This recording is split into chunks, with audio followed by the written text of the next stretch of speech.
Halo sahabat bedilers, dimanapun Anda berada. Kali ini saya izin mereview sedikit tentang unit yang saya miliki, yaitu Greyhound PR900W. Kebetulan unit ini sudah saya sedikit upgrade pada part-part tertentu. Kemudian saya percantik dengan penambahan-penambahan aksesoris yang sekiranya pas buat senapan ini.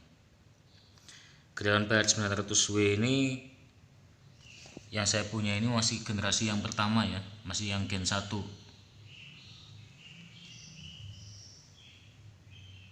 Senapan ini buatan Cina. Kemudian untuk penggunaannya ini kalau sesuai spek-nya itu untuk vermin ya. Untuk vermin, sehingga untuk hewan-hewan atau hama-hama yang tidak dilindungi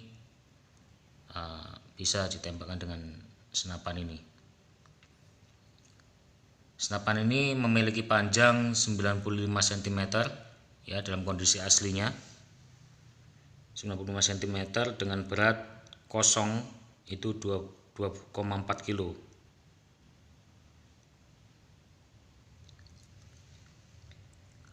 Kemudian kita mengulas untuk popornya. Popornya ini cukup cantik ya. Popornya popor ringan ini. Saya kurang tahu kayunya kayu apa yang digunakan, tapi yang jelas yang di spek disebutkan bahwa ini desainnya itu desain German Beach ya, jadi cukup cantik.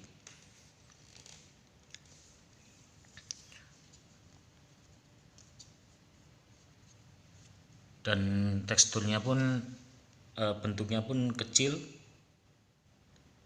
sehingga mudah untuk dipegang ya.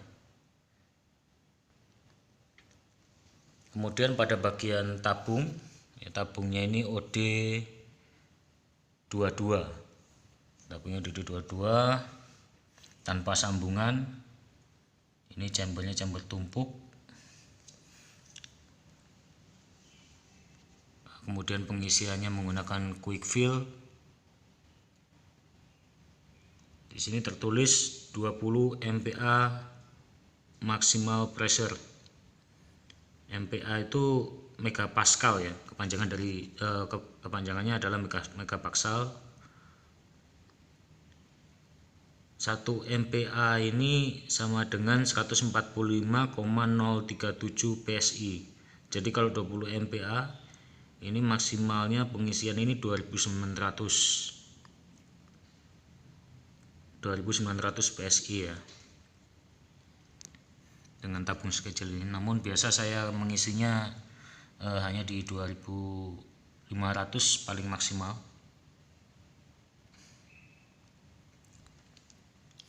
Kemudian chambernya ini chamber tumpuk juga. Chambernya tumpuk, tertulis di situ kaliber 177 SWP 20 MPa.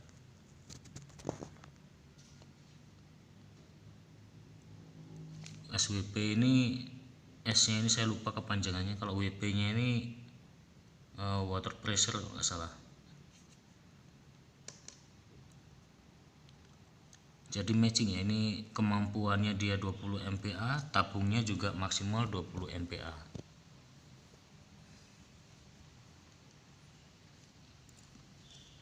Kemudian untuk laras ini OD13 ya. Satu cincin laras ini ya.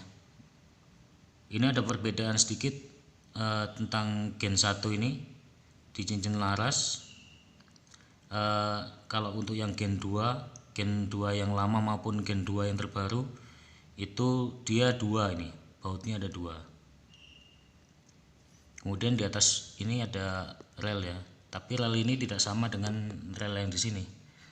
Jadi kalau picatinny-nya ini mountingnya ini dipindah ke sini tidak akan sama.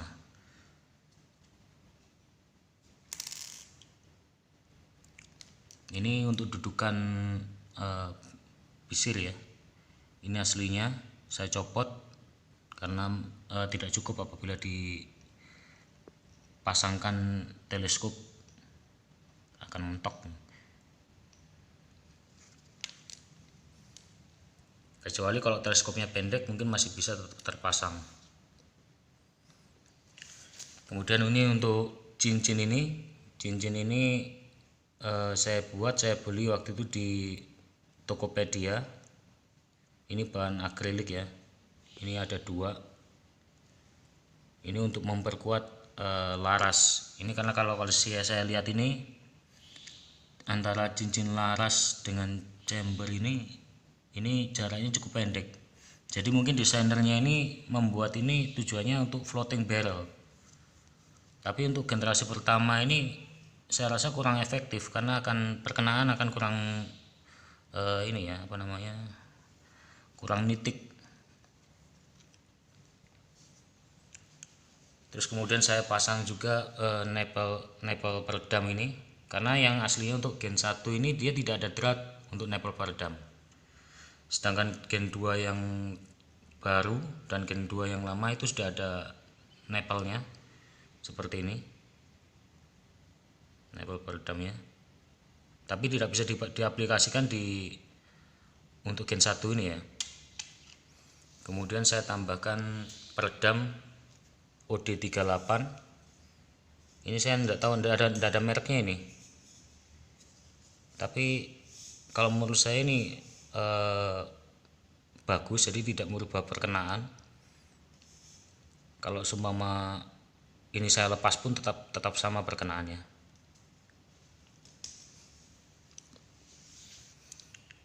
Kemudian untuk teleskop saya menggunakan teleskop Discovery WG 1,2 sampai 6 kali 24 irai. Ini tele ini cukup mumpuni ya. View-nya luas, kemudian enak di mata. Kemudian saya tambahkan juga rel Picatinny, ini berbahan ABS. Kemudian bipod Accutek.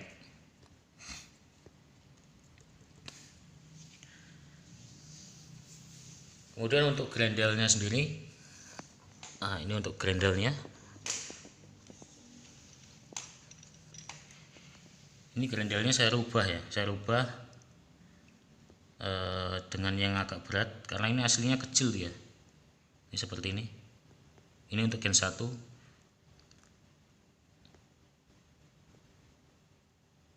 Jadi apabila ditembakkan, kalau masih menggunakan yang ini, dia akan sedikit terpantul ya. Ini terlihat sekali bekasnya ini.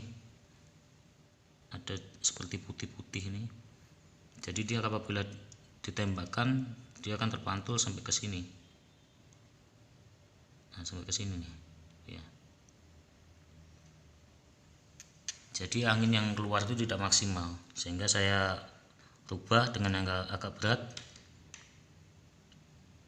sehingga angin yang harusnya maksimal ya bisa keluar secara maksimal.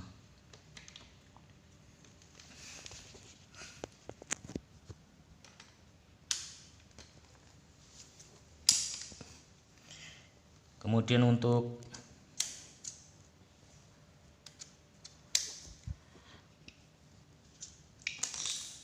pengisian munisi ya, dalam paket penjualan itu ada satu magasin. Ini berisi 9 slot ini. Cukup kecil. Ini ada magnetnya. Ini juga ada magnetnya di sini. Jadi memudahkan kita untuk memasukkan magasinnya. Dan ini untuk yang singlenya, sama juga ada magnetnya juga.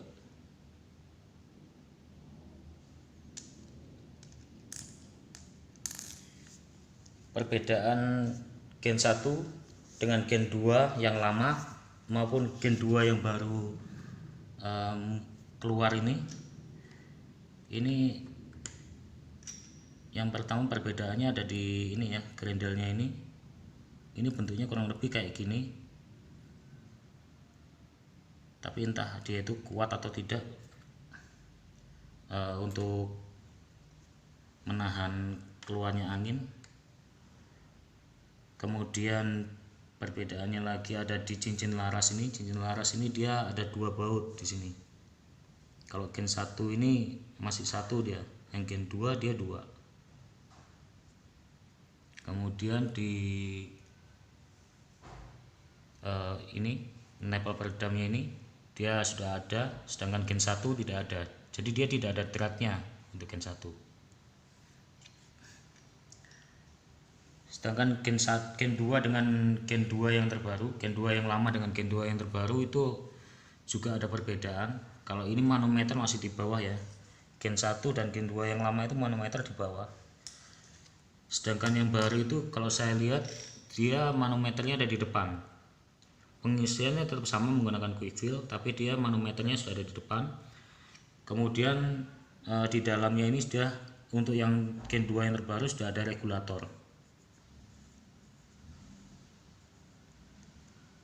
Kalau keuntungannya menggunakan yang gen 2 yang terbaru ini, sudah ada regulator dengan sistem laras yang floating barrel,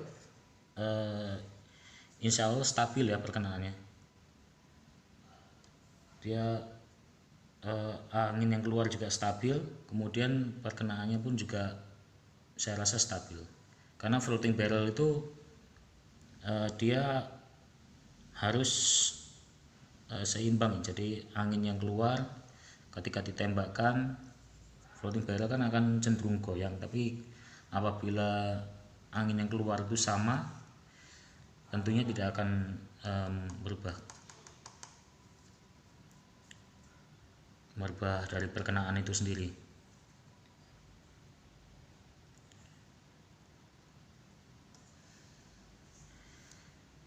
Kemudian untuk FPS dari senapan ini sendiri, ini saya belum pernah uji di krono, cuman saya lihat sudah banyak yang mencoba ya.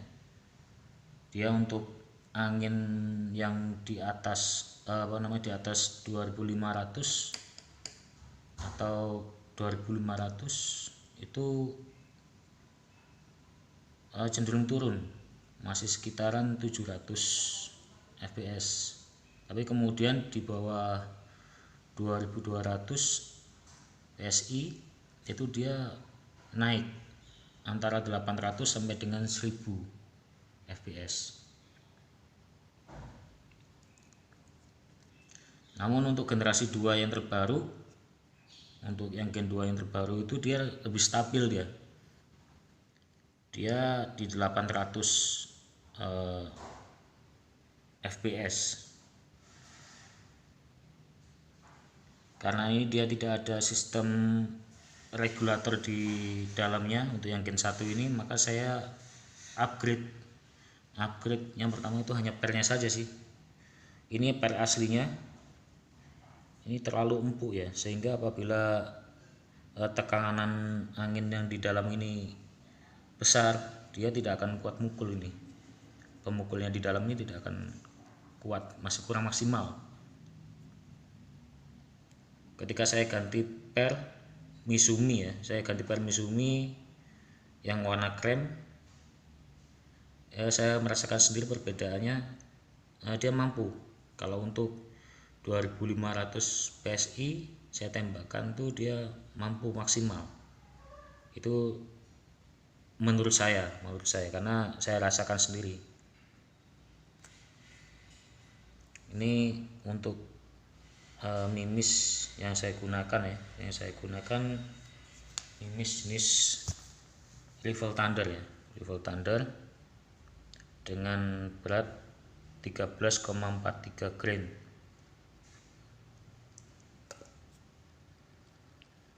Ini penampakannya.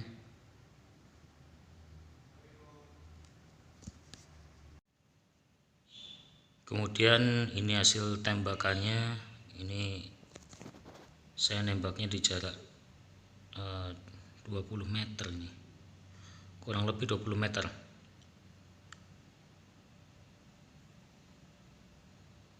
Ini hasilnya banyak gini ya. Ini saya tembakkan di batu bata ini.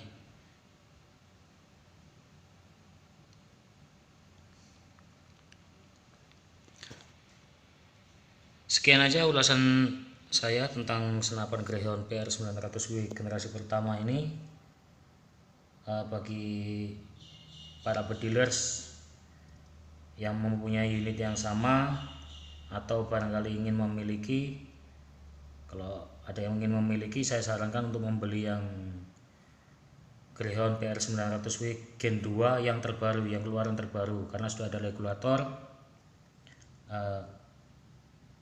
dan kemudian manometer di depan.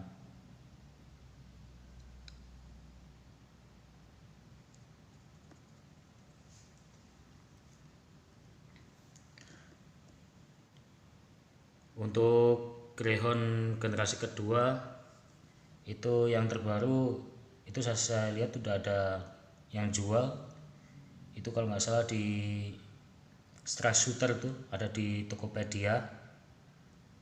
Kalau untuk di Mega Sport saya kurang tahu, mungkin sudah ada sekarang, jadi bisa nanti kita sama-sama sharing tentang senapan ini.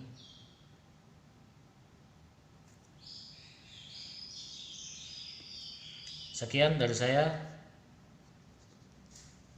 salam satu laras.